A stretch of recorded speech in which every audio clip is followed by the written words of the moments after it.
ராமேஸ்வரம் தலைமன்னார் கப்பல் போக்குவரத்து மீண்டும் தொடங்கப்பட்ட நிலையில் துறைமுக பகுதியில் உள்ள ஆக்கிரமிப்புகளை அகற்ற உத்தரவிடப்பட்டுள்ளது. இதற்கு உள்ளூர் மக்கள் மிகுந்த வரவேற்பு தெரிவித்துள்ளனர்.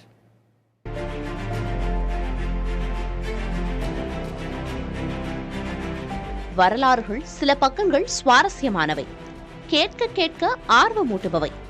அப்படித்தான் ராமேஸ்வரம் துறைமுக வரலாறு.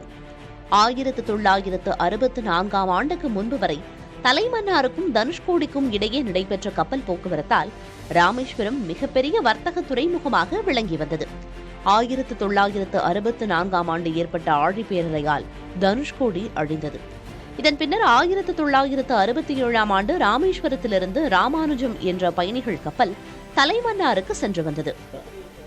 அப்போ பார்த்தீங்கன்னா இந்த ஹார்பர்ல இருந்து இந்த ஏரியாவில் கோயிலுக்கு பக்கம் கூட அவ்வளோ கூட்டம் இருக்காது. இந்த ஏரியாவில் அவ்வளோ கூட்டம் இருக்கும்.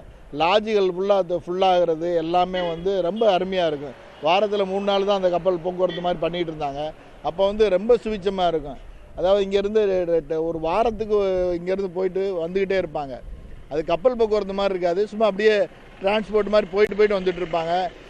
16 ஆண்டுகள் இந்த கப்பல் தலைமன்னாருக்கு சென்று வந்த நிலையில் 1983 ஆண்டு இலங்கையில் வெடித்த உள்நாட்டுப் போரால் ராமானுஜம் தன் பயணத்தை நிறுத்திக் கொண்டது.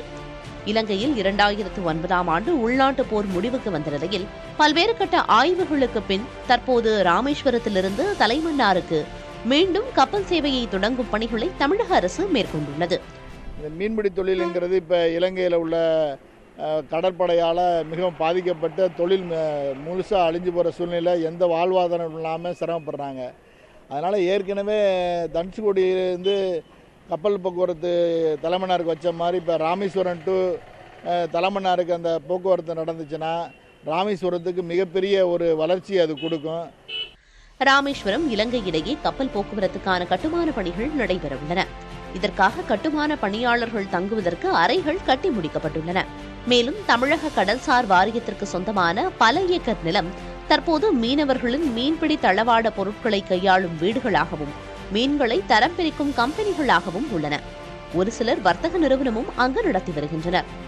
புதிதாக துறைமுக அலுவலகம், பயணிகள் ஓய்வறை, டிக்கெட் மற்றும் பரிசோதனை மைய கட்டடங்கள் வர இருப்பதால் ஆக்கிரமிப்பாளர்களை அப்புறப்படுத்துமாறு அதிகாரிகள் நோட்டீஸ் கொடுத்துள்ளனர். வெளிநாட்டு பயணிகள் போக வர, உள்நாட்டு பயணிகள் போக வர, அதனால் பண பரிவர்த்தனை வெளிநாட்டு அந்நிய செலாவணி இதில் நல்லா நடக்கும். ஆமாம், அதை பொருட்களும் இங்கே பண நடக்கும். ஆமாம். ராமேஸ்வரம் தலைமன்னாருக்கு இடையேயான கப்பல் பயணத்தை மீண்டும் காண ஆர்வத்துடன் இருக்கின்றனர் அப்பகுதி மக்கள். புதிய தலைமுறைக்காக ஒளிப்பதிவாளர் வினோத்குமாருடன் செய்தியாளர் ஆனந்தன்.